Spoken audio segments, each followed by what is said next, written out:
right. Welcome to the Sheriff's Report with Chip Simmons. I'm Amber Southard, and you're... I'm not Amber Southard. I am Chip Simmons.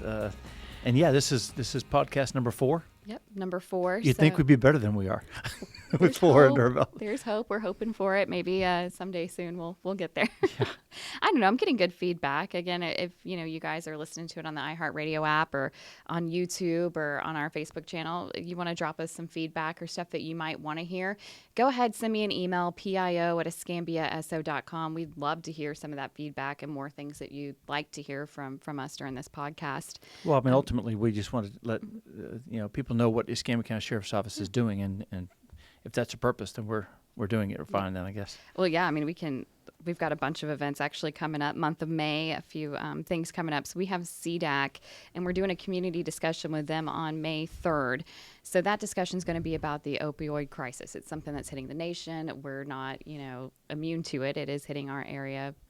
Yeah, I know a couple of weeks ago, we had one particular day where we responded to 3 separate overdoses.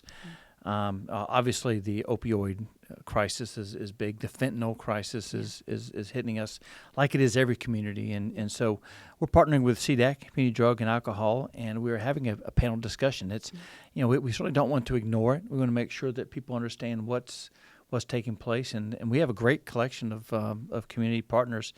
Our state attorney, Ms. Ginger Madden, will be there. EMS Chief David Torcell will be there. And people ask me a lot of times how many of these cases that we respond to, overdose type cases, and we respond to a lot, but we don't respond to all of them. EMS typically responds to all of them. Mm-hmm. And even they would probably tell you that there are more unaccounted for because people transport themselves to or their friends to the hospital or after they have an episode or they're feeling crazy, then they'll transport themselves, unfortunately, to the hospital too. So we also have Dr. Irvin Williams with Lakeview, the superintendent of our schools, Escambia County Schools, Dr. Timothy Smith, and it's a free event, and we want people to join us. And I don't know if you mentioned it or not, but it is at Brownsville Community Center, 6 o'clock to 7:30. Doors open at 5:30. And it's free. And the point of that is just to kind of come. You can hear our experts gather. You guys are talking about what the crisis looks like specifically for our community and questions people might have. I know one of the bigger questions we get is Narcan. Right. Yeah. And some of it is just anecdotal. People want to know what we see. And we always have stories about the various things that we respond to. I've seen surveillance videos of people unfortunately overdosing and dying, on their own security or video surveillance, and it's just very sad, and it's something again that we cannot ignore, and it's something we're gonna have that discussion about. Okay, so again, that's going to be on May 3rd. Then on kind of a happier note, on May 14th, we're going to be having another movie night, and that's going to be at Escambia High School. We'll be seeing Sing 2. Yeah, we're going to show, by the time this airs, we'll have already shown Sing 1. Yes. And those who have seen Sing 1 or have been to our previous movie night can come join us at Escambia High School. We'll be showing, again, Sing 2. I've never seen either of the Sings, and I'm looking forward to that. And we're really looking forward to it. We're going to Escambia County, the administrators there in the school district were kind enough to say, you can use our school. We want to be a good partner. So we're looking for a good time at Escambia County High School on the 14th of May. So at 5:30 is when the festivities will kind of begin with that. We'll have, we'll be feeding people. Oh, absolutely. We always feed people. I'm not going anywhere there's not food served. I was about to say, people know if they want us to attend, there needs to be some kind of food. But we have hamburgers, hot dogs, and the like. So bring a blanket, chairs, something you can sit on. We'll have the big screen going with Sing 2 on there. That'll start at 6 o'clock. I know I love Sing 2. I know my daughter's going to be excited about that one. It's a really good movie. And then on May 24th, we have our Neighborhood Watch Academy. What is Neighborhood Watch Academy?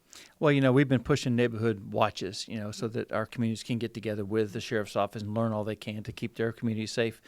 We have a Watch Academy so that representatives from each of our neighborhood watches can come to us, share ideas, learn some of the best practices that we've picked up on, whether it's local or through some of the conferences that we go to. So we have these neighborhood watch academies every other month, I think.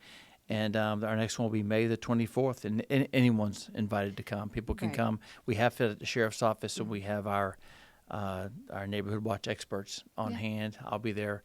and then there will be the experts. They are free. They're open to the public. However, there is limited seating, so we do ask that you sign up for those on our website, escambiaso.com, or you can give us a call, 436-9630. Ask for David Craig or Lisa Parrish, again, 850 if you're not from our area and you're going to dial in and want to learn more about that. So, they're fun. They're free. You get fed there as well. So you get to kind of talk to other neighborhoods, see what's working for them. Maybe there's something in your neighborhood you're like, I wonder if we could implement that. There might be another neighborhood watch president or somebody from another neighborhood watch there that says, yeah, we do that in our neighborhood and X, Y, and Z has happened because of it. So just a great place to learn tips, not only from us as the experts, but just other people in their a networking opportunity, if you will. So we do a lot of events. We've actually had a bunch that happened last month and the month before. We recently did a farm share event where we were up in the Century area. So you were out there for that one, weren't you? Yeah, a great partnership opportunity that we had up there.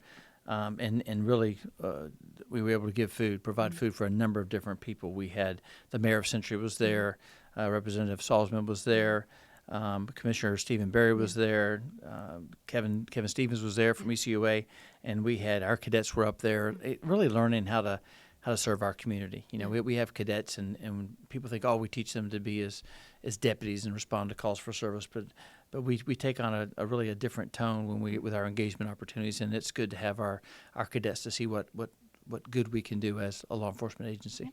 So the point of Farm Share is getting goods and services basically to people that might not be able to get them on their own or be able to travel to different parts of the community. So they pick a different area each time. They bring tons of food, and then people literally tons of food, tons of from food. Big truck, right? It's impressive to see, and people will pull up, and then you guys help load the food up for them. So it's a great event every time we do it. We also, that same day, you did a ShredAthon with Gilmore, right? Yeah, we partnered with Gilmore, and they have a local shredding company.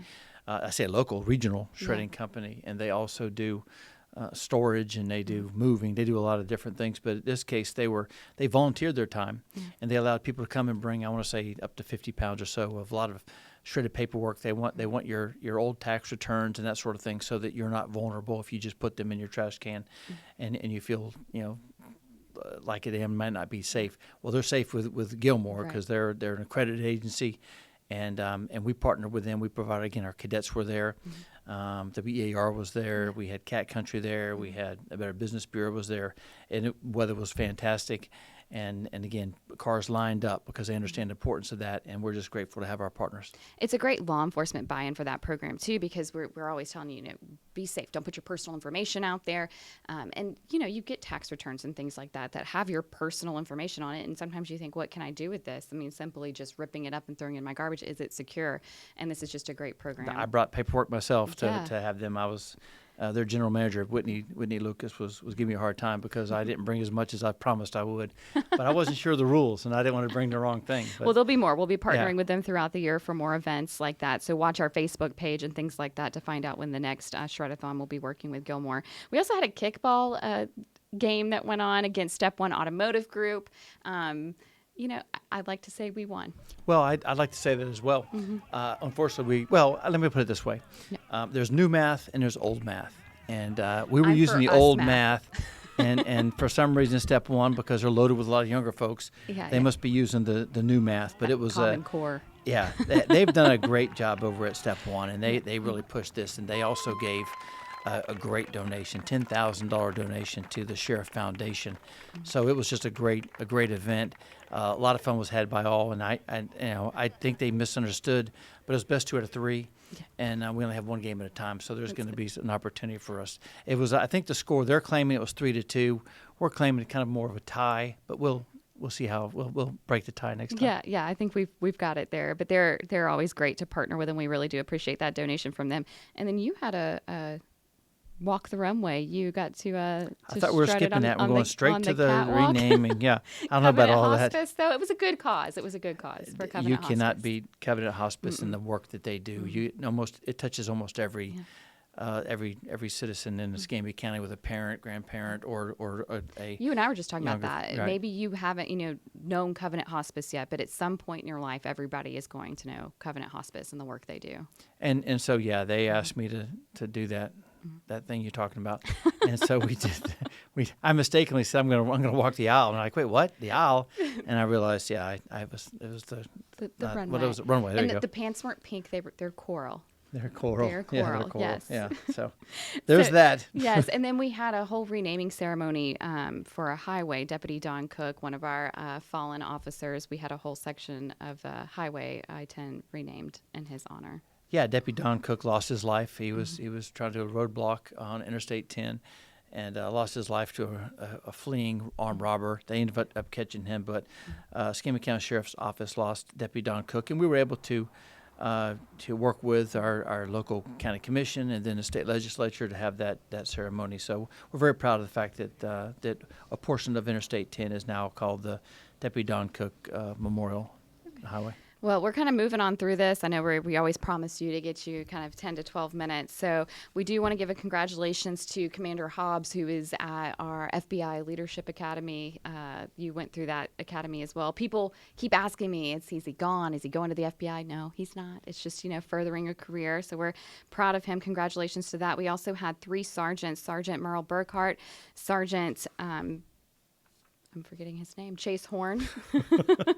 I told you, I know their names, had the names, too. yeah. I knew their names.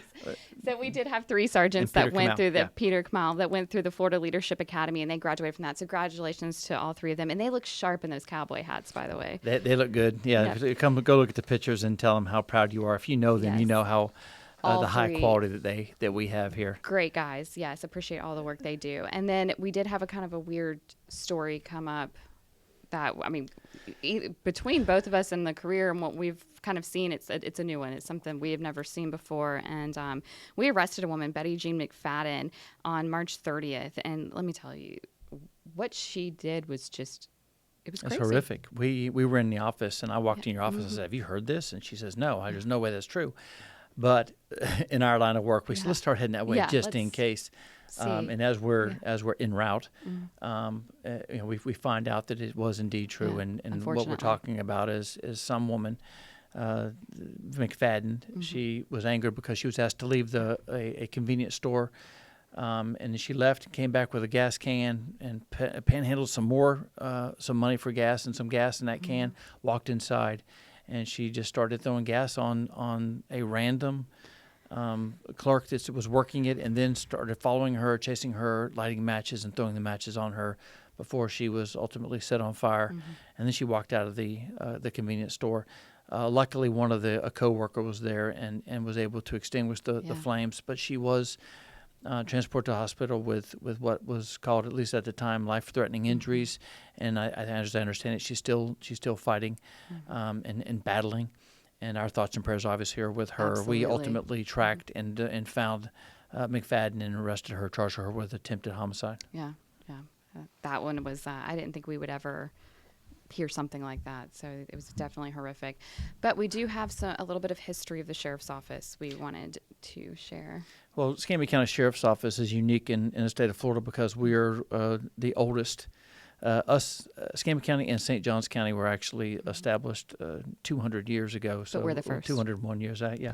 It depends on which Andrew Jackson signed one of those beforehand. Yes. So it's unique to us, the Sheriff's Office. So we thought we'd go back and talk about a little bit of history. And, I was the former police chief and now the elected sheriff of Escambia County. I wasn't the first one to serve as the Pensacola police chief and as the sheriff. But you might be the first elected one. I think I was the first elected, but there were 2 others, at least 2 others, that were appointed as from police chief to sheriff, and one of them I think served as both roles back in the day. But Moses Penton was one of those. He was a police chief before he was appointed as the sheriff here of Escambia County. And what I found unique was that the duties that we talk about, we go to different places and events, and then we have our share of crimes. But in his era, he had to raid what he called thousands. He wasn't sure how many, but thousands of moonshine stills. Sometimes they'd raid 5 or 6 in the morning and then go out and raid that many more. So prohibition and moonshine was certainly a big deal for the day. But I think what's also important is during that time, the sheriff, according to state law, was required when a victim was convicted of a crime and was put to death. The duty fell on the sheriff of the county involved.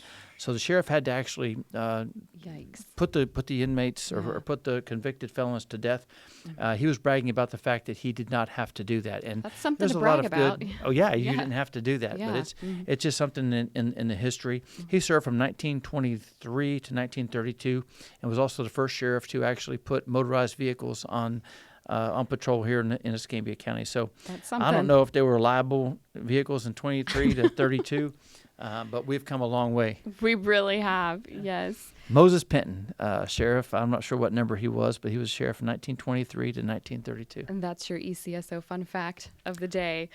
So I do have a joke. And, I like to end it on my fun jokes. Please. You ready? Yes, I'm ready. What do you call a police officer who specializes in computer-related crimes? I don't know. A troubleshooter. A troubleshooter. I don't know. I need a laugh track. I think we're getting worse. First one. I can't remember now. I don't even remember. Police to meet you. Yeah, that was what you said. As soon as I say I ditch them. Yeah, I don't blame you. But no, someone may be listening and maybe they smirked a little. Hopefully, I hope we somebody smiled today. Yeah. Well, I mean, there's enough bad news in the world today. We need some silly good news. That's true. Well, thank you for listening or watching on YouTube or wherever you're finding our podcast. Again, it's on iHeartRadio the last Wednesday of every month. You can find us there for your upcoming news for the ECSO or any kind of history or just a little joke of the day. So thanks for joining us. Thank you.